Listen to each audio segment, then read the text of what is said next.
Hello साथियों, welcome to शिक्षा empire. मैं अली आप सभी का स्वागत करता हूं आपके अपने परिवार शिक्षा एम्पायर में।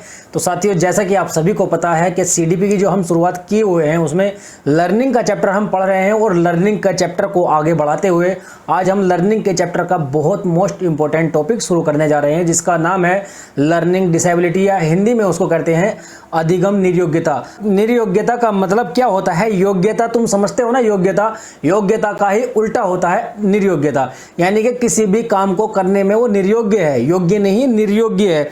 उसको हम कहते हैं अक्षमता भी कहते हैं। अक्षमता क्षमता का उल्टा होता है अक्षमता, यानी कि अधिगम अक्षमता। तो क्षमता क्या होती है? किसी काम को करने की कैपेसिटी, लेकिन अक्षमता होता है क्षमता का उल्टा। इसी तरह से मतलब सीधा साधा हम कह सकते हैं कि सीखने में या अधिगम करने में उसकी समस्या है, ये हम सीधा साधा कह सकते हैं।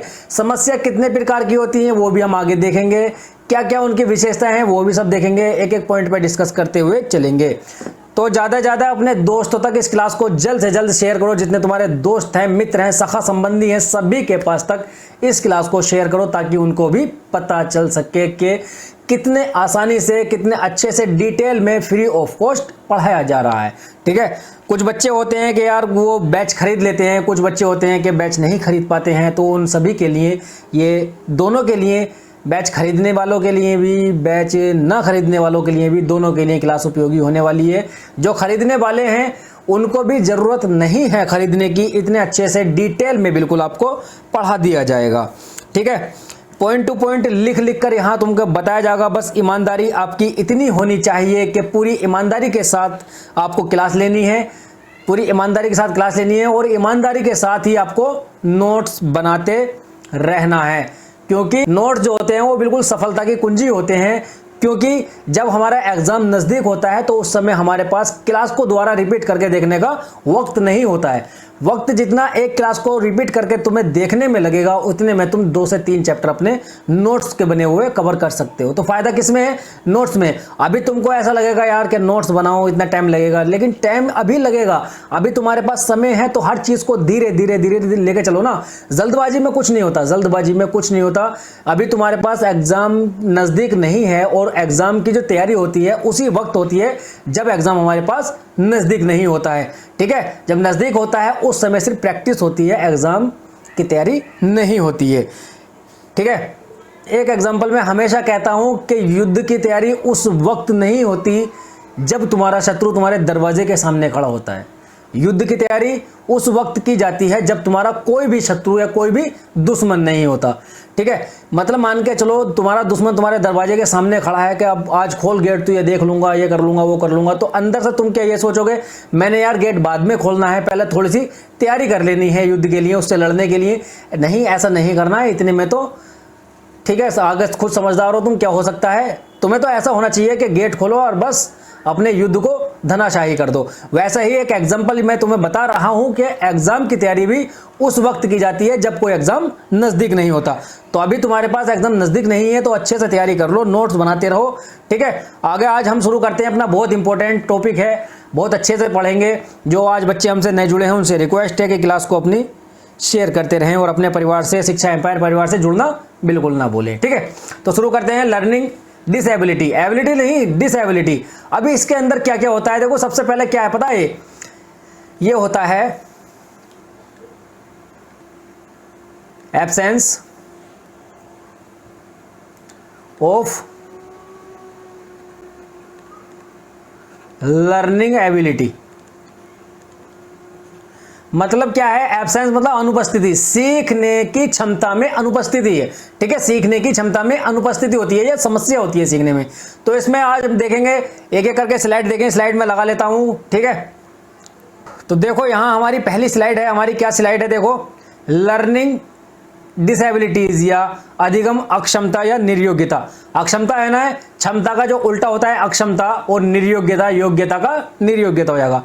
इसका क्या मीनिंग है? मीनिंग मैंने अभी लिखा था ना, absence of learning ability. AdSense नहीं है, इसको एब्सेंस कर लेना। ठीक है, एब्सेंस ऑफ लर्निंग एबिलिटी, सीखने की क्षमता में अनुपस्थिति, यानी कि सीखने में वो उपस्थित नहीं है, उसका दिमाग सीखने के लिए उपस्थित नहीं है, वो अनुपस्थित है। मतलब उसको कुछ समस्याएं हैं, कुछ निर्योग्यताएं हैं उसके अंदर जो कि वो नहीं सीख पाता है। आगे चलते हैं। अधिगम अक्षमता शब्द देखो यहां है, पहली अधिगम अक्षमता शब्द सबसे पहले प्रयोग किया गया था सैमुअल क्रिक द्वारा। किसके? सैमुअल क्रिक द्वारा 1963 में। यहां ट्रिक लिखा हुआ है, क्रिक कर लेना इसको, ठीक है। सैमुअल क्रिक द्वारा 1963 में, 1963 ईस्वी में। और समस्याएं इसमें क्या क्या आती हैं? मेन चीज तो यही है ना कि हमें यही नहीं पता होता कि इसके अंदर जो डिसेबिलिटीज है, लर्निंग डिसेबिलिटीज है, उसमें समस्याएं क्या क्या होती हैं, क्या क्या डिसेबिलिटीज हमारे सामने आती हैं। सबसे पहले देखो ये क्या है, यहां है बोलने में समस्या हो सकती है, भाषा में समस्या हो सकती है, पढ़ने में, लिखने में, गणित आदि में समस्या हो सकती है। इन सभी में कोई भी एक में समस्या हो सकती है। और इसमें एक चीज और है, ध्यान रखना कि ये जो समस्याएं मैंने यहां बताई हैं, इन सभी में मान के चलो, इन सभी में से कोई एक प्रकार की किसी बच्चे को समस्या है या निर्योग्यता है या डिसेबिलिटीज है, तो उसकी ये गारंटी नहीं है कि एक के साथ दूसरी नहीं हो सकती। मतलब बोलने में अगर समस्या है तो इसकी गारंटी नहीं है कि उसके पढ़ने में समस्या ना हो। इसकी गारंटी नहीं है कि नहीं होगी, पढ़ने में नहीं होगी या लिखने में नहीं होगी, गणित में नहीं होगी। मतलब कह सकते हैं एक के साथ में दूसरी डिसेबिलिटीज भी हो सकती हैं, 2, 3, 4 एक साथ हो सकती हैं। ऐसा गारंटी नहीं है कि एक के साथ में एक नहीं होगी, ठीक है। याद रहेगा, बोलो, समझ आया, बुझाया, ठीक है। आगे देखो, यहां लिखा हुआ नोट करके इसको नोट कर लेना। देखो नोट बनाते रहो, जहां जहां पॉइंट है उनको जरूर लिखते रहो। एसोसिएशन फॉर, फिर नहीं फॉर, इसको थोड़ा देखो टाइपिंग मिस्टेक हो सकती है, टाइपिंग मिस्टेक हो सकती है, उसको मैं हाथों हाथ करेक्ट करता चलूंगा। Association for children with disabilities, यानी कि CWD। क्या होता है? CWD, children with disabilities. तो इसमें क्या है, यह एक एसोसिएशन है जिसको सैमुअल क्रिक द्वारा बनाया गया था अक्षमता वाले बच्चों के लिए। सैमुअल क्रिक द्वारा यह एसोसिएशन बनाया गया था किसके लिए? निर्योग्यता वाले बच्चों के लिए, अक्षमता वाले बच्चों के लिए, ठीक है। इसकी कुछ विशेषताएं भी हैं। अब कोई भी चीज होती है तो उसकी कुछ ना कुछ विशेषता जरूर होती है, तो इसमें यहां विशेषताएं देखते हैं हम। देखो विशेषताएं क्या है, कैरेक्टरिस्टिक्स ऑफ लर्निंग डिसेबिलिटीज। ये आंतरिक होती है। सबसे पहला क्या है, ये आंतरिक होती है। जो डिसेबिलिटी हमारे सामने आती हैं वो आंतरिक यानी इंटरनल होती हैं, यानी कि जन्मजात भी हो सकती हैं, जन्मजात ही होती हैं, ठीक है, जन्मजात ही होती हैं, बच्चे को पैदाइशी मिलती हैं या फिर उसके अंदर से ये चीज होती हैं। और विकृति का विषम या ओड रूप है, विकृति का विषम, विकृतियों का विषम या ओड ग्रुप है, ठीक है। बहुत सारी विकृतियां हैं इसमें, बहुत सारी विकृतियां तुम्हें देखने को मिलेंगी। ये जैविक और मनोवैज्ञानिक दोनों हो सकता है, यानी बायोलॉजिकल एंड साइकोलॉजिकल दोनों हो सकती हैं, ठीक। मतलब कह सकते हैं हम बायोलॉजिकल मतलब समझ रहे हो, बायोलॉजिकल मतलब शारीरिक भी हो सकती है, ठीक है, और मेंटली भी हो सकती है, हमारी सोच के ऊपर भी हो सकती है। हमने सोच लिया है कि यार मुझसे नहीं हो पाएगा तो वो काम नहीं हो पाता है।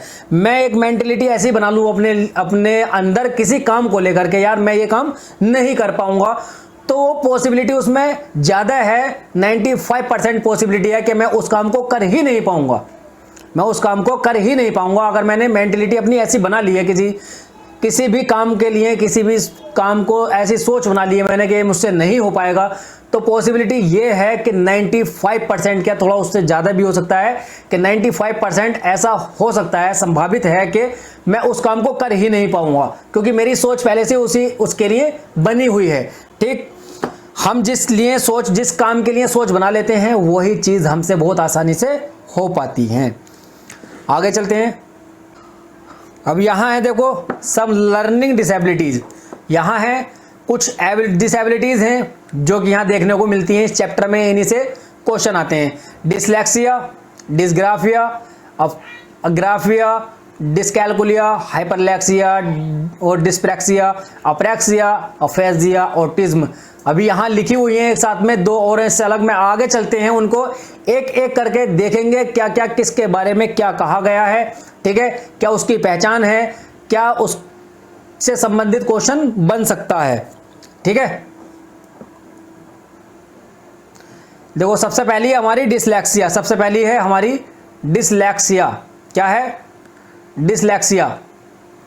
तो डिसलेक्सिया क्या होती है? पठन वैफल्य होती है। बेसिकली पठन वैफल्य यानी कि पढ़ने में अक्षमता है या पढ़ने में निर्योग्य है बच्चा। बच्चा रीडिंग नहीं कर पाता है, इसमें इस परेशानी में बच्चा रीडिंग नहीं कर पाता है। ठीक, कुछ भी मतलब कोई मिलते जुलते जो शब्द होते हैं उनको एक दूसरे में मिक्स कर देता है, वो नहीं पढ़ पाता है। इसके बारे में शायद मैंने कुछ देखो थोड़ा नोट दिया होगा, चलो आगे दिखा दूंगा मैं सबका एक साथ ही। फिर है डिस्कैलकुलिया। डिस्कैलकुलिया मतलब गणित विकार संबंधी यानी गणना विकार संबंधी है। Math problem can be not solve. Math की जो प्रॉब्लम होती हैं, जोड़ घटा नहीं कर पाता बच्चा, यहाँ तक कि इतना कमजोर होता है। मतलब ये बीमारी ऐसी है कि इसमें बच्चा बेसिक चीज़ों को भी नहीं कर पाता है। वो भूल जाता है कि मैंने अभी क्या किया था, भूल जाता है, गणना नहीं कर पाता, हिसाब नहीं लगा सकता। वो दुकान पर अगर ऐसे बच्चे को बिठा दिया तो हमेशा नुकसान ही पाओगे। ठीक है, इसलिए इनका विकार के लिए, इनको सुधार के लिए डॉक्टर की भी सलाह लेनी चाहिए। ठीक है, और हाइपरलेक्सिया क्या है? हाइपरलेक्सिया ऐसा है कि बोर्ड पर लिखे हुए शब्द या वाक्यों का अवबोध न हो पाना। मतलब इसका क्या है, जब बच्चा क्लास में बैठा हुआ है, क्लास में बच्चा बैठा हुआ है और मैं यहाँ अगर बोर्ड पर कुछ लिखूं तो उसको ये समझ ना आए कि बोर्ड पर लिखा क्या गया है। दिखाई देना या नजर आना वो चीज अलग है, उसको नजर प्रॉपर आता है लेकिन वो समझ नहीं पाता कि किस तरह से बना हुआ है जब तक वो खुद से पेंसिल नहीं फेर पाए उस पर, तो उसको समझ नहीं आता कि क्या बना हुआ है। दिखाई देना वो चीज अलग है और दिख रहा है फिर भी समझ नहीं पाना वो चीज अलग है। तो यहां पर ये ही प्रॉब्लम है इसमें कि वो देख कर भी नहीं समझ पाता बोर्ड पर लिखे हुए शब्दों को। ठीक है, देखो यहां है डिसलेक्सिया के बारे में। देखो यहां ये क्या है? पढ़ने में परेशानी। ये क्या है? डिसलेक्सिया है। क्या है ये? इसको इंग्लिश में याद रखना।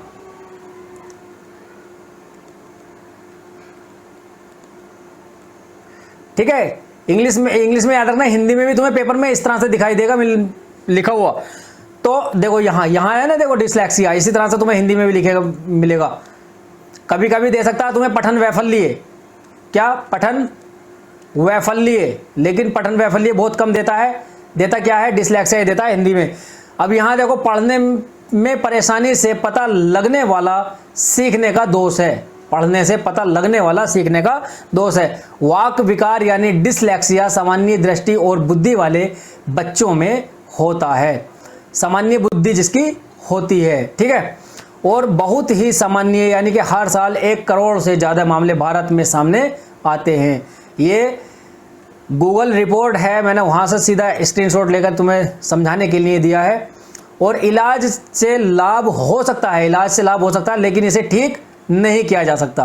ठीक है, इलाज से लाभ तो हो सकता है लेकिन ठीक नहीं किया जा सकता। इसको लंबे समय तक या सालों तक या सारी जिंदगी रह सकता है। ये आमतौर पर खुद पता लगाया जा सकता है, प्रयोगशाला में जांच या एक्सरे वगैरह की जरूरत नहीं होती है।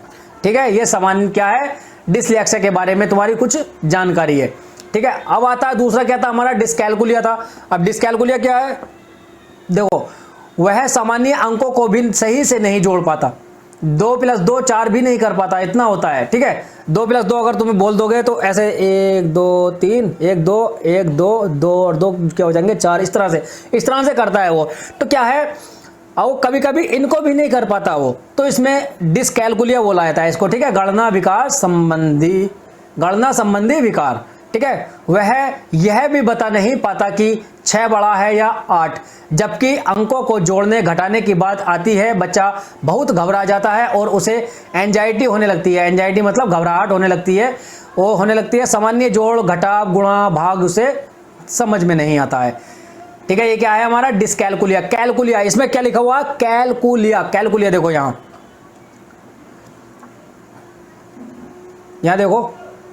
यहां देखो ये है ना कैलकुलिया, CAL, कैलकू आ रहा है ना इसमें। कैलकू से क्या होता है? कैलकुलेशन। कैलकू से कैलकुलेशन होता है ना। अब कैलकुलेशन कहां होती है? कैलकुलेशन मैथ में होती है।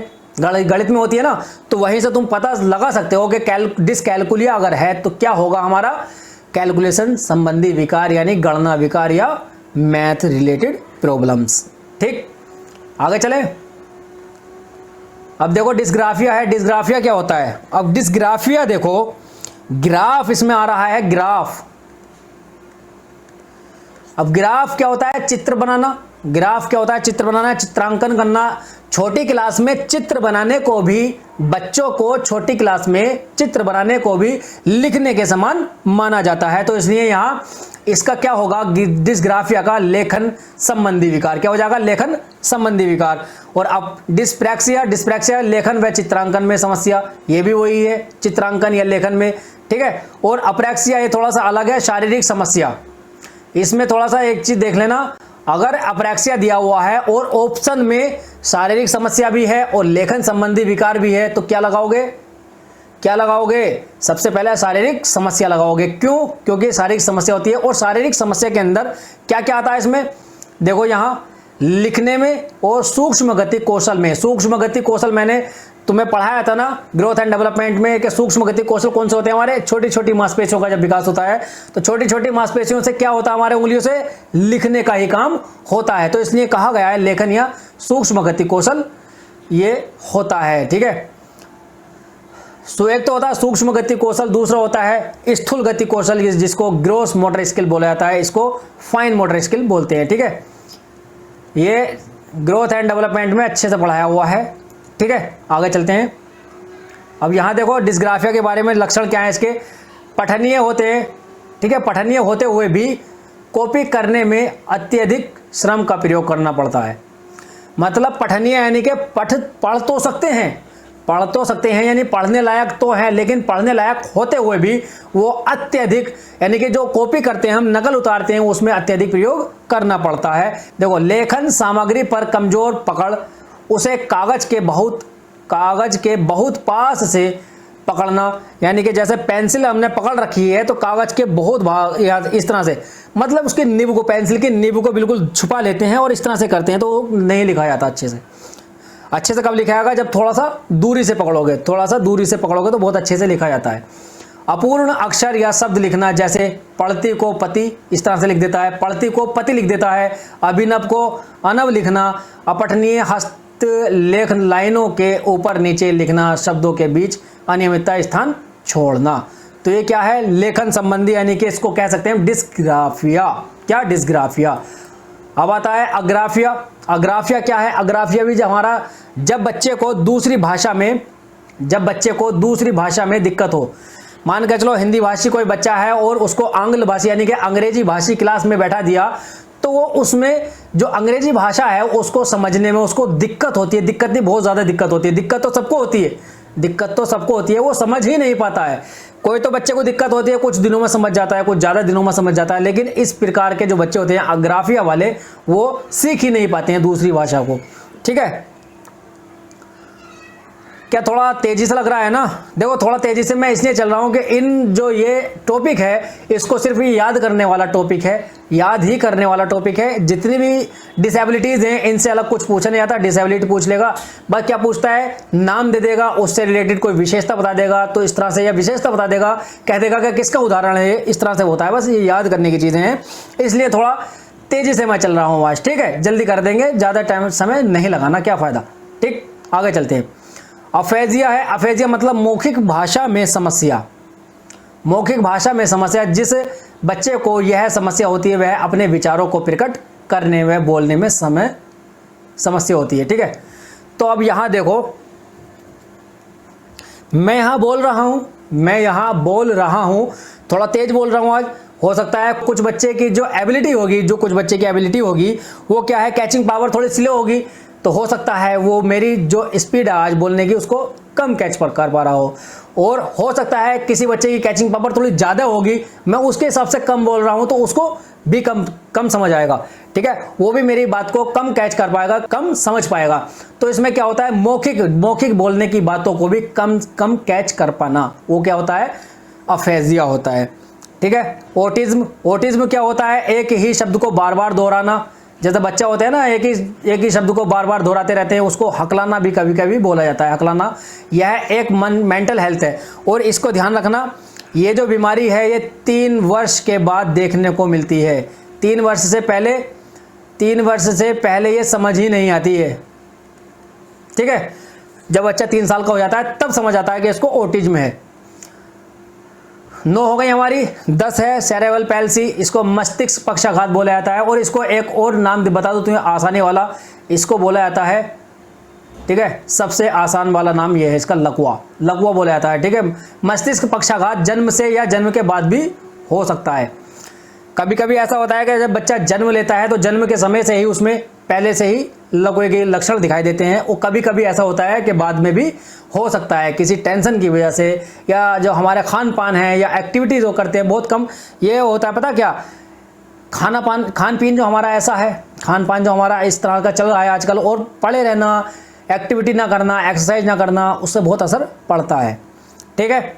देखो लास्ट हमारी 11वीं है attention deficit hyper activity disorder, इसको ध्यान अभाव सक्रियता विकार बोला जाता है। इसको देखो ADHD, ये नाम इसका फेमस है, शॉर्ट में ये चलता है ज़्यादा, ठीक है। यहाँ मैंने पूरी फुल फॉर्म बता दी है इसकी, याद रखना। कभी कभी ADHD तुम्हें दे देगा और हिंदी में तुमसे पूछ लेगा, ये पूछ लेगा अभाव सक्रियता क्या मतलब, ADHD की फुल फॉर्म पूछ लेगा और हिंदी में दिया होगा, तो कहाँ से पता करोगे, यहीं से याद करोगे ना। इसको याद ही करने की चीज़ें हैं। Attention deficit hyper activity disorder लंबे समय से चल रही एक स्थिति जिसमें ध्यान लगाने में कठिनाई, अति सक्रियता और बिना सोचे समझे जल्दबाजी में काम करना शामिल होता है। मतलब इसमें क्या होता है, बच्चा देखो क्या है, अगर मैं किसी बच्चे से एक सवाल पूछूं, ठीक है, और वो बच्चा मेरा आधा सवाल सुनते ही आंसर देने की जल्दबाजी करे, आधा सवाल सुनते ही आंसर देने की जल्दबाजी करे, तो वो क्या करता है, वो 95% केस होते हैं गलत कर देता है। आधा सवाल सुना है तो आधे में ही तुम्हें आधे के हिसाब से सवाल जवाब दोगे, तो उसी तरह से होता है। कभी कभी हम इतने हाइपर एक्टिव हो जाते हैं एग्जाम हॉल में भी कि हम सिर्फ आधा क्वेश्चन पढ़ते हैं, और ये भी होता है कि आधा सवाल जो हमने पढ़ा है उस आधे सवाल से रिलेटेड जो आंसर हमें निकल कर आ रहा है वो सबसे पहले ऑप्शन में मिलेगा, हमें सबसे पहले ऑप्शन में वही मिलेगा, और हम झटाक से उसको लगा देते हैं। तो वो घर आकर देखते हैं, अरे यार इसका तो कुछ और था, इसमें तो पूछा ही कुछ और था, मैं कुछ और लगा कर आया हूँ। तो इसलिए ज़्यादा जल्दबाजी नहीं करनी है, जब तक पूरा सवाल नहीं पढ़ लो तो आंसर मत देना। और एक चीज़ और है, कभी कभी क्या होता है, किसी देखो ऑप्शन दे दिया A B C और D, ठीक है, यहाँ कुछ दिया है, यहाँ कुछ दिया है, ठीक है, और यहाँ दे देगा A एंड B दोनों, A एंड B बोथ, यानी कि ये और ये दोनों सही हैं, और यहाँ कोई नहीं। तो तुम क्या जल्दबाजी में क्या करते हैं, क्वेश्चन पढ़ा और हमने A ऑप्शन देखा, हाँ इसका तो है, ये है, ठीक है। 4-5 विशेष किसी भी चीज़ की अगर 4-5 विशेषताएं होती हैं, उनमें से एक तुम्हें पहले दिख गई तो टिक लगाया और गोला भर दिया, ऐसे कर दिया, टिक लगाया, हो गया काम। बी तुमने देखा ही नहीं, बी घर आकर देखते हो कि यार ए तो है, बी भी है, तो इसका क्या आंसर होना चाहिए, ए और बी दोनों, ये होना चाहिए। अक्सर ये गलती होती है, तो इसलिए जल्दबाजी नहीं करनी चाहिए। ये चीज़ इसी के लिए बताई गई है यहाँ पर, ध्यान अभाव सक्रियता विकार, ठीक। तो उम्मीद करता हूँ क्लास बहुत अच्छे से समझ में आई होगी, ठीक, और आई हो तो क्लास अच्छे से समझ में आई है तो लाइक कमेंट ज़रूर करके जाना, और अपने दोस्तों तक इस क्लास को शेयर करना, ठीक है। और जो नए बच्चे हमसे जुड़े हैं उनसे रिक्वेस्ट है कि पुरानी क्लासेस देखते रहें, और मिलते हैं अगले सेशन में। तब तक के लिए हंसते रहें, मुस्कुराते रहें, अपना और अपनों का बहुत सारा ख्याल रखें। धन्यवाद, टेक केयर, बाय, जय हिंद।